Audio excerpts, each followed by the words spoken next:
Génibet, Paris Picardie. En ce moment, profitez de 250 € de bonus de bienvenue. Bonjour à toutes et bonjour à tous, on se retrouve sur canalturf.com pour parler du programme de ce jeudi 13 juillet. Le Quintet Plus Top 5 Génibet devait avoir pour cadre l'hippodrome de La Rochelle avec une nouvelle étape du GNT. Hélas, faute d'un nombre suffisant de partants, eh bien, le Quintet se déroulera finalement sur l'hippodrome de Compiègne avec un handicap disputé sur le mile. Donc pas de Quintet dans la 8e étape du GNT à La Rochelle, mais une épreuve handicap à Compiègne. Nous évoquerons ce Quintet dans la première partie de l'émission. Et dans la deuxième, j'aurai pas mal d'informations à vous transmettre pour Amiens, Réunion 3, mais également pour La Rochelle, Réunion 4, puisque j'ai pu m'entretenir avec plusieurs professionnels y participant, certains d'entre eux affichant une belle confiance. Sachez par ailleurs que vous pouvez partager ce programme et le liker. C'est possible, c'est gratuit via nos différents réseaux sociaux. Je pense notamment à Facebook ou encore Twitter. On commence donc par le prix d'Aramon, c'est le Quintet Plus Top 5 Génibet du jour en ce jeudi 13 juillet. Ma préférée sera le numéro 5, On the Edge, une jument confirmée dans les handicaps. Elle a couru 5 fois Compiègne, résultat 3 victoires et une place de deuxième. Elle a également couru à Compiègne en obstacle, mais si on en juge par ses performances uniquement en plat, sur cette piste, eh bien, c'est 3 victoires et une place de deuxième en 5 sorties. Des paramètres qui lui confèrent ici une très bonne chance. Je pose sur le numéro 7, le Viennisseil, qui reste sur 2 places de deuxième. La dernière en date obtenue dans un handicap à Chantilly début juillet. On garde également dans cette épreuve le numéro 1, Light Wake Up, qui reste certes sur un échec à Chantilly, une prestation infructueuse, mais auparavant, le cheval avait gagné sur le parcours proposé un handicap. Il avait confirmé dans la foulée en se classant 3e d'un autre handicap, là aussi sur le parcours qui nous intéresse. Mieux vaut donc le reprendre. Le numéro 14 dans cette épreuve, c'est Prairie Glory, qui a certes une victoire à son compteur acquise à réclamer, c'était au mois de juin, une course à réclamer certes, mais c'était sur cette piste de Compiègne, et pour cette raison, avec un bon numéro dans les stalles, je pense capable de bien faire. Le numéro 4 d'Alice Girl est une ancienne protégée de Jean-Claude Rouget. Elle a désormais vogué vers d'autres cieux. Dernièrement à Prague au mois de juin, elle a couru finalement dans un lot correctement composé, puisque dans cette course nous avions au départ une 3 ans qui a depuis couru le prix de Bagatelle, une Listed Race récemment. Donc à mon avis c'était une concurrente qu'il convient de surveiller de très près. Je retiendrai également le numéro 3, Welcome Sight, qui est un numéro certes en dehors dans les stalles, qui va jouer contre elle. Mais n'oubliez pas qu'à pareille époque l'an dernier, elle évoluait dans les handicaps en 38 de valeur. Désormais, elle est en 29 et des poussières, 29,5 si j'ai bien noté, ce qui lui confère ici une bonne carte à jouer. C'est un très bel outsider, numéro 3, Welcome Sight. Le numéro 9, China Amy, est absente, elle fait une rentrée, elle n'a pas couru depuis le mois de décembre, mais vu l'entraînement en forme de Jean-Marie Béguigné, il a gagné récemment un Quintet Plus, il sera imprudent de la négliger. Attention également au numéro 2, View, qui est en forme, il vient de remporter un handicap à Saint-Cloud, c'était le 23 juin, une victoire qui a le valu d'être remontée de 5 livres sur l'échelle du handicapeur. Malgré la surcharge encourue, je le pense capable de confirmer pour l'obtention d'une place.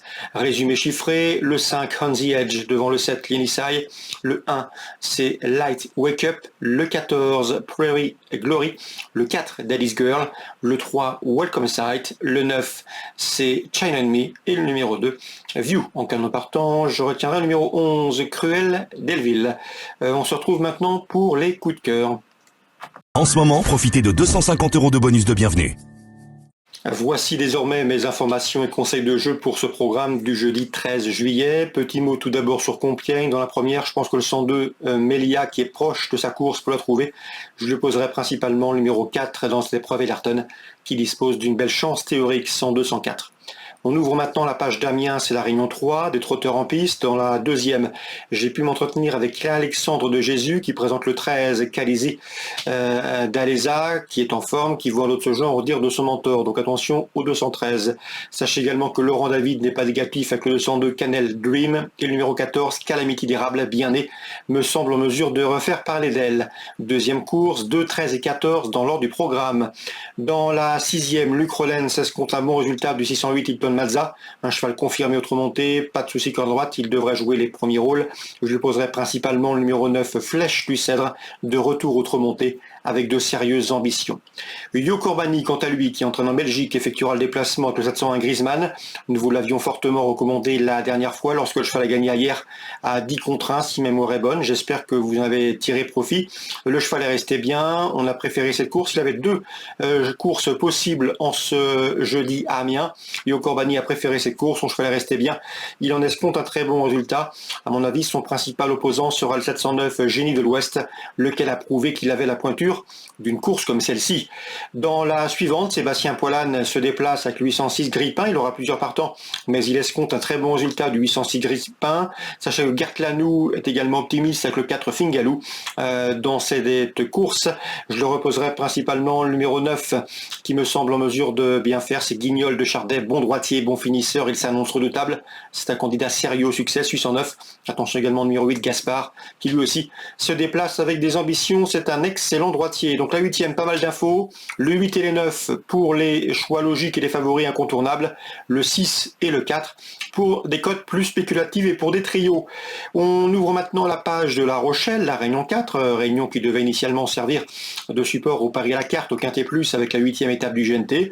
Eh bien, c'est finalement une Réunion 4 pour La Rochelle.